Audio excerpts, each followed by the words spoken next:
Quand tu finis tes études, tu te rends compte que ce n'est pas la fin, ce n'est même pas le début. Le fait de rentrer dans la vie active, d'acquérir des expériences, c'est là que tu sauras vraiment ce qu'il y a après les études.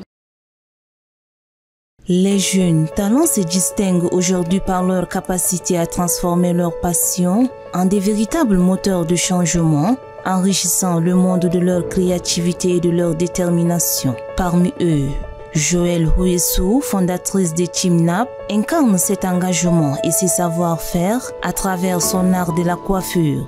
En redéfinissant les standards de la coiffure naturelle, Joëlle participe au renouveau de l'esthétique et montre que rien n'est impossible pour celles et ceux qui poursuivent leurs rêves avec conviction.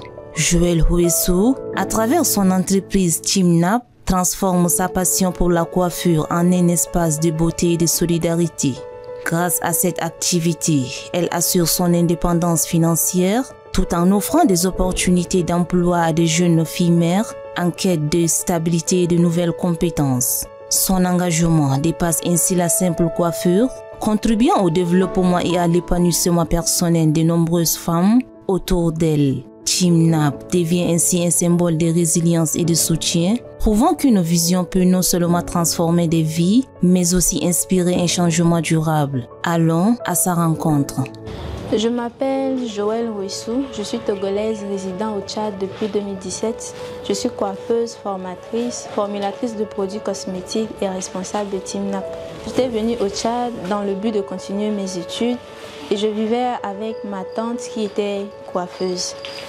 Mais il y avait un besoin qui était là. Il y a beaucoup de femmes qui venaient au salon et qui me demandaient comment j'entretenais mes cheveux crépus. Et c'est de là que tout est parti. Au début, ce n'était pas du tout facile, mais comme je l'ai dit au départ, c'était un processus pour qu'on soit là où on est actuellement. Pourquoi le nom Team Nap? Team Nap, c'est en anglais d'abord. Team Nap, c'est-à-dire équipe en anglais, et Nap, c'est Napi qu'on a coupé ainsi. Donc, Team Nap, équipe Napi.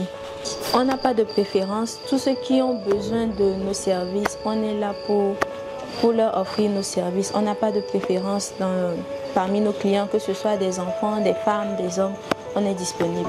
Ce sont nos clients qui font notre particularité parce que malgré le fait qu'on publie beaucoup sur les réseaux, qu'on fait beaucoup de publicité sur les réseaux, la majorité de nos clientèles vient encore des autres clients.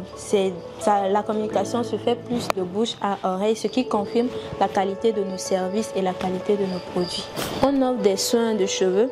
On ne fait pas de différenciation entre les cheveux crépus et les cheveux diffusion. On traite tout type de cheveux. On fait des tresses afro, des twists, des locks.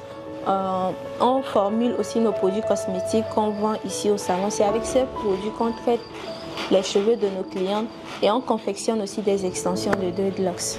Je dirais que Team Nap a commencé en 2019, là on est en 2024, ça fait 5 ans. C'était pas vraiment facile au début pour pouvoir avoir des contenants de qualité, des matières premières de qualité, pour pouvoir formuler des produits capillaires de qualité pour attirer les clients. C'était pas facile, c'était tout un processus, mais Dieu sachant bien faire les choses, j'ai eu des personnes ressources, j'ai eu des financements aussi, ce qui m'a aidé à être là où je suis actuellement. D'abord, c'était le prix Face des Sahara offert par la génération ABCD. C'était une compétition où j'ai pitché mon projet à Radisson Blu et ça m'a permis de gagner 750 000 francs, ce qui m'a permis d'avoir des contenants de qualité. Ensuite, il y a le prix de Tony Elumelu, TEF Connect, offert par la fondation Tony Elumelu, un prix qui était à 5 000 $ non remboursable.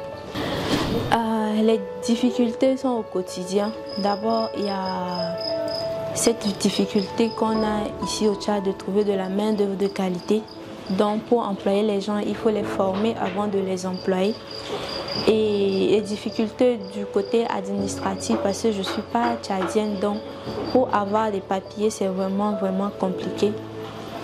Et voilà, les difficultés, il y a de petites difficultés au quotidien, mais grâce à Dieu, on arrive à les surmonter. Ma plus grande fierté actuellement, c'est le fait de voir ma vision en train d'être concrétisée. cette vision de constituer une communauté. Déjà, au sein de Team NAP, nous n'avons en majorité que des femmes qui travaillent avec nous, des femmes célibataires, des femmes, des filles mères sans soutien financier. Donc, grâce à Team NAP, grâce au travail que nous faisons ici, elles sont capables de pouvoir se prendre en charge. Voilà un peu ma vision qui est en train de se concrétiser et je rends grâce à Dieu. Et l'autre plus grande fierté, c'est cette cliente qui avait l'habitude de s'offrir nos services. Elle venait se coiffer, faire ses soins de cheveux chez nous. Et actuellement, elle a décidé d'apprendre.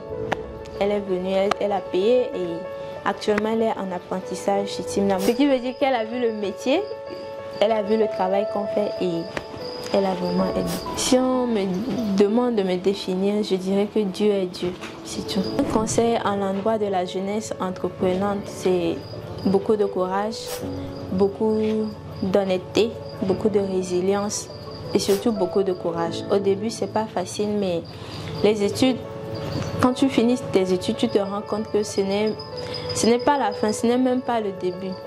Le fait de rentrer dans la vie active, d'acquérir des expériences, c'est là que tu sauras vraiment ce qu'il y a après les études. Donc courage, résilience et courage encore. Un grand merci à Manara Radio Télévision qui a vu en nous un truc vraiment extraordinaire et qui ont eu l'amabilité de nous offrir cette interview. Merci à nos clientes qui font de nous ce que nous sommes au jour le jour et merci à Dieu.